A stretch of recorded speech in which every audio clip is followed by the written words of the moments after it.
Why is it that I'm sitting so high and then it's No, we're working our way down. Yeah. There we go.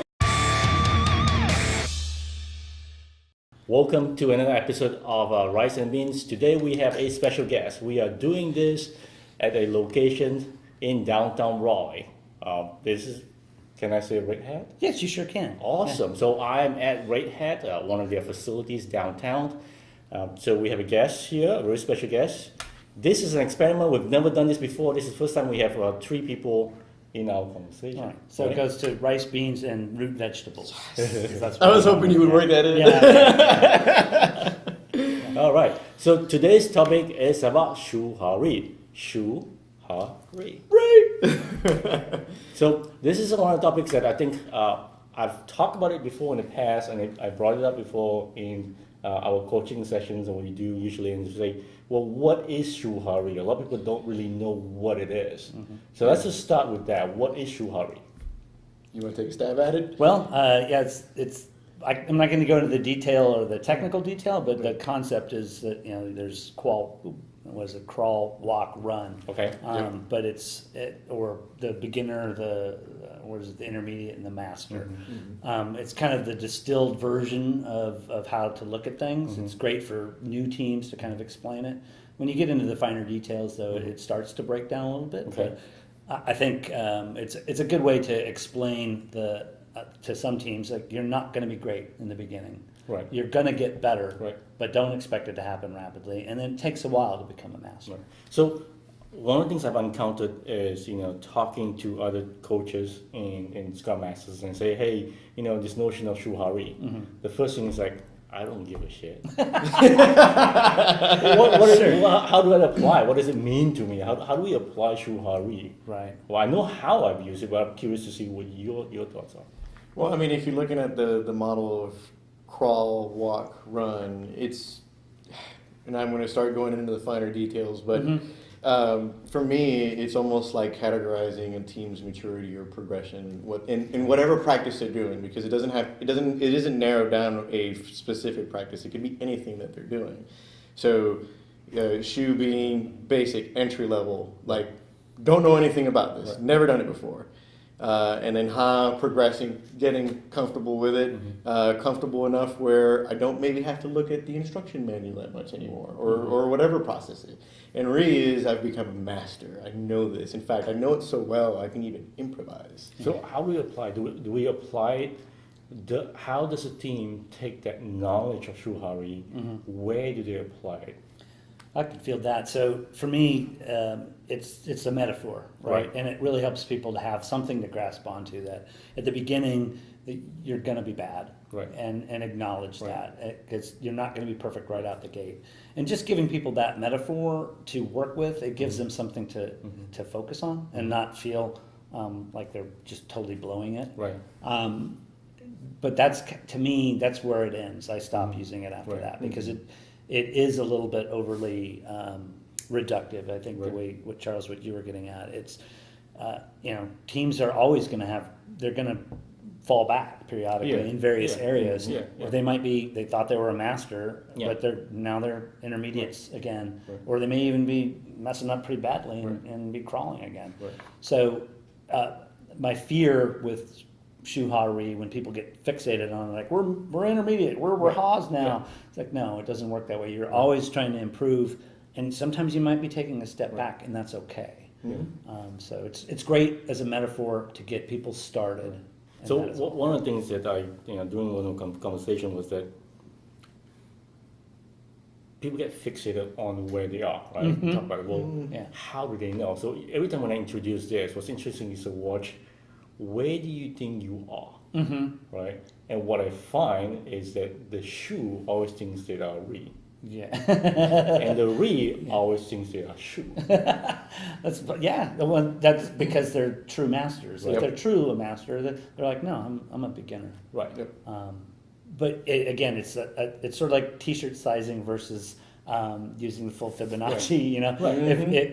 It's too broken into simple blocks, right? There's gradients all in between, and it sort of falls apart. I like what you were saying about using it for we're coaching with an entry level team, if I'm showing them something, I approach it when they've never worked on it. I approach it with I'm going to give you a very prescriptive way. Right. And it's not me like throwing down dogma. It's like, look, follow these practices, get really good at this. Yeah. In order to progress to whatever it is that you want to be, but stick within this realm for a period of time until you are it becomes natural. Right. So do you use Shu Ha Ri to introduce your style of teaching? So for example, say, hey guys, you are brand new, this is Shu Ha Ri, you are in Shu. So in Shu, wax on, wax off, don't ask me questions, just follow along. Do you do that? I do not. That's probably why I tend to be a little more negative about it because of that very thing. It's usually mentioned as a kind of a one-off, right? Yeah. And a 2-second. Think of it as Shu Ha Ri, and then I introduce that concept, and that is the last we ever speak of it, and then it goes away because there's so many other things to cover. So what's interesting is that I talked to one of the brand new pro owner and said, hey, give him the concept of Shu Ha Ri. Yeah. And he got it, he read about it, he got excited about it, it's cool. And then it's like, Richard, you are Ri. How do I get to Ri? How do I move from Shu to Ha to Ri? Yeah. Well, as a Ri, a great question would be, let's talk about the 12 principles. Right. Where do you feel you are in those principles? And take them one by one. And again, you don't have to mention the Shu Ha Ri, but it's like, where are you with principle number 1? Right. And how much of that do you think you're doing? Right. If they go through that on their own or with a coach, they'll have a clear sense of where they land in the spectrum. Right. I think my answer for him at that time when he talked about it was like, his experience. You have to actually do it. Yeah. Not just reading it, but you actually go through and do it. That's right? a really good it point. takes years to practice and get there. You're not going to get there until you actually do it. Right. Right. I think for the practice is the thing. So when I don't know when I mentioned it, but I have talked about it. Actually, when I do mention it in some of my training with brand new teams, and the reason, because I get the question of, why the heck do we have to do all these things? Right, absolutely. And then I'm like, okay, this is the reason why we do these specific events. Yeah. This is why we do them this way. But it doesn't mean that we're going to be doing like this forever. But it's going to take why I'm prescribing is because we have to practice. Right. And I don't know if it's a metaphor or analogy, but the way that I think about it is almost like martial arts. When you first start off as a white belt, do the kata exactly the way the kata is there, and it's there is to start building muscle memory to the point that you no longer need the points that the kata teaches you. You can actually, when you're sparring or whatnot, you actually start using some of those moves. I think that's where Shu Ha Ri comes from. It does. just making sure. It's from Aikido. Yeah. Yes. It's from Aikido. So okay, so the next question I have usually is, there's 3 levels, right? They're still fixated on these levels. I get to Ri, right? It's like, oh, I'm at Ri, I'm done, right? Is that it? My question would be, does anybody ever really get to Ri? Right. Like a good, as you mentioned in your model earlier, if a person's a Ri, they probably think they're a Shu. Good. So the answer is no. You can never get to Ri. You never get to Ri, right? I don't think you can. I mean, if you have, then share the secret and share the wealth. So I think our buddy DJ said, Shu Ha Ri is not attainable. Yeah. I think that in concept, I don't think it's attainable. Now, can you reach the point where you're a high performing team? I think you could get to that, but I think you're always learning. And the minute that you say, "Oh, we figured it all out," that's a problem. That's a problem in and of itself. Yeah. Do you ever trust anybody who's? I don't know. I have all the answers. the switch flips, and I'm like, bah, bah, bah, bah. So, I don't know. Yeah, I think a lot of teams, as I said, they get started out that way. If really the value is in the Shu and the Ha, right? If you acknowledge that, okay, I am just an infant, or I'm just a beginner, that gives people a certain empowerment to go, okay, I admit I don't know something. That's a huge thing to get people to do. Even with a Scrum Master who may have taken the course, that they may have their CSM, but they have to admit you've never actually worked with a team, And there's massive value in that. You can't just come in and go, well, I've got my CSM. I know everything. And I think that's, for me, I've used it for, again, is the acknowledgement, right? I have a conversation with another coach and say, hey, for this part, I'm actually a Shu. So for me, I'm mimicking what you're doing. Right. I don't know why yet. Right. I'm following what you're doing. Yeah. Right now, along the way, I'm going to discover the why as we go, but just be patient with me as I'm in Shu. Right. And I think teams that find themselves in the Ha range, see, again, it's a continuum. It's not big blocks. But if you had somebody, I've had teams that were pretty high in the Ha area, doing pretty well, but periodically we would stop and go back and just review the principles, and we discovered, like, oh my God, there are giant holes in what we thought we were doing well. We're not adhering to the principles, and not that I'm dogmatic about it, but there's that holisticness that's required to really be good at all 12. And then, so the team, did they lose their Ha status? No, they shift around. It's a lot of movement, but it's a great. Maybe it's good for that. Maybe it's good for if somebody thinks they're like, I'm a Ri. Well, let's talk about your Ri. And what do you mean by that?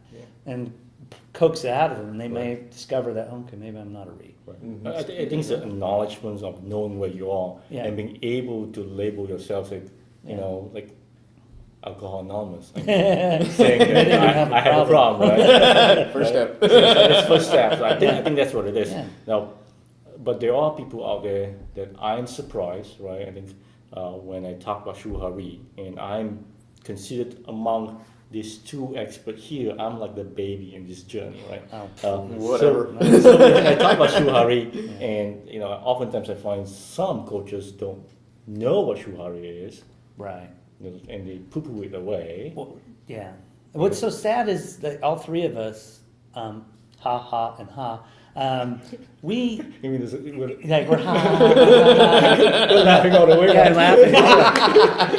So no, like we should know where Shu Ha Ri came from, and I just read an article about it, but I'm old and need medicine to survive, and I have forgotten where it came from. It was. There's an article. It might even have been somebody we're supposed to know from the original signers, signatories. I think it was Fowler. Was it? I think it might have Fowler, been. Yeah. And to me, it's like, well, okay. It was a good idea back then, but it's. I thought it came from Alistair Coburn. See? Yeah. Could be. Yeah. We're sorry. We're sorry. Ha. Maybe we'll get a comment from Fowler and Coburn. Like, you guys don't know what the hell is going on. In terms of knowing where the history of where it came from, I'm at Shu. Yeah. Me as well. Yeah, obviously. Maybe that's what it's for. For making jokes. And, anyway. So I think is that a good coverage? I think we did cover it pretty well enough about what Shu Ha Ri is, why it applies, and how it applies. And to me, I think it's important enough. So yeah. I mean, for me, it's to kind of recap, or at least the way I look at it is practice. Yeah. It is a mechanism for introducing. Hey, if you practice, right. We could be to the point where we don't have to do all these weird things that I'm prescribing to you. That we can break from that because we're doing it, naturally. Yeah. And then that's pretty much. I think that's the value that it for me as a coach that I reap out of that. Yeah. If there's anything else to add about the value, it's that it takes away the stigma of being Shu. It says, Shu Ha Ri means you're on a path. Yeah. And it's okay to be Shu. It's okay. Yeah. It's a lot easier to say you're a Shu than to say you're a baby. Yeah. so saying, no, I'm a Shu, then everybody's like, okay, yeah, I'm admitting I'm at the beginning, but I'm on a journey. Yeah. Maybe that's some value. I like that. I like I'm going to take that. Journey. I just made it up just now, and I'm taking that. Okay. All right. So, folks, I think that does it for today's episode. Provide us your thoughts and comments. Whether you feel like we're on target or not, or you completely hate what we're saying. If you disagree, don't just disagree. Tell us why. Right. Well put. Yes. Do you say that after every session? Oh, okay. I try to. We try. Yeah. Okay. Sorry. I'm sorry. Thank you guys for letting me join. We're just going to come in, and next time we're just going to do hot takes. hot takes on just random things like, no, we hate this. When you say hot takes, I think it's hot potatoes. I don't know why. All right, folks. Bye. See y'all.